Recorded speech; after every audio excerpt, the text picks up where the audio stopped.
Première culture marine, correction DM numéro 1, calcul de la déclinaison. Bonjour à tous. Donc j'ai reçu les devoirs de certains d'entre vous, pas tous, donc certains n'ont rien fait.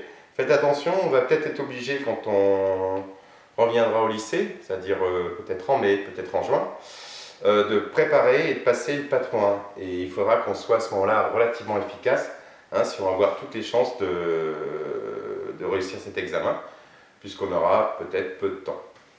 Alors, je reviens sur un exemple de calcul, on va prendre le premier.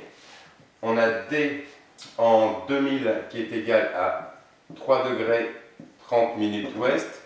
On va le transformer en algébrique rapidement. Donc tout ce qui est ouest c'est négatif, ça fait moins 3 degrés 30 minutes.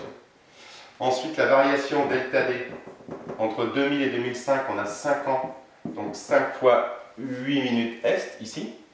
Donc 5 fois 8 minutes est, ça nous fait 40 minutes 0 degré 40 minutes est, ce qui fait plus 0 degré 40 minutes. Donc la déclinaison en 2005, c'est égal à celle de 2000, la déclinaison en 2000, donc 3 degrés 30 minutes, moins 3 degrés 30 minutes, plus 0 degré 40 minutes. Ce qui me fait un total de 2 degrés 50 minutes, moins 2 degrés 50 minutes. Donc moins négatif, donc c'est ouest, donc 2 degrés 50 minutes ouest. Voilà, donc les erreurs que j'ai pu noter dans vos copies sont essentiellement liées à des erreurs, pas de compréhension, mais de calcul. Vous avez un peu de mal à gérer les degrés minutes secondes, enfin degrés minutes, et les degrés décimales. C'est-à-dire que là, vous voyez, par exemple, 3 degrés 36 minutes est est équivalent à 3,6 degrés est.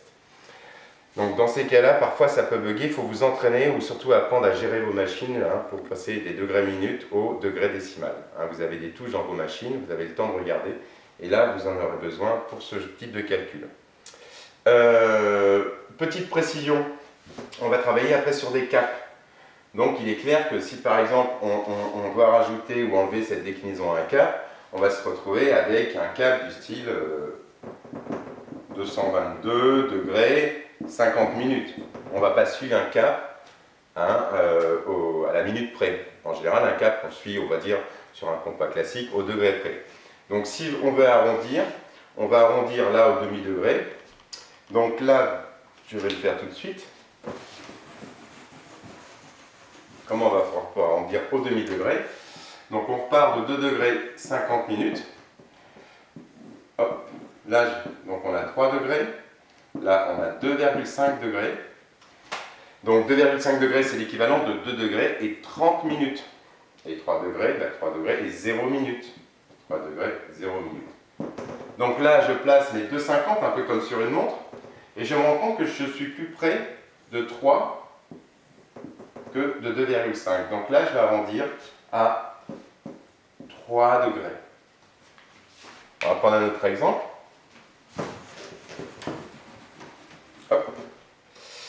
Je vais prendre par exemple l'exemple de la correction numéro 7, où il y avait pas mal d'erreurs de calcul sur la 7. Donc j'arrive à un résultat de 10 degrés 32 minutes est. Donc voilà, hop. Donc là, j'ai par exemple, là j'ai 10 degrés 30 minutes. Là j'ai 11 degrés. Eh bien, on voit qu'on est plus près avec 32, qu'on est plus près de 10 degrés 30 minutes que de 11 degrés. Donc, c'est équivalent à 10,5 degrés. C'est pour ça qu'on a arrondi à 10,5 degrés. Voilà, entraînez-vous à ça. On en reparlera peut-être quand on se verra. C'est pas très compliqué. Il suffit de bien représenter la chose et puis de regarder si on est plus près du virgule 5 ou du degré pile. Alors, voilà pour la correction. Je passe à la prochaine vidéo.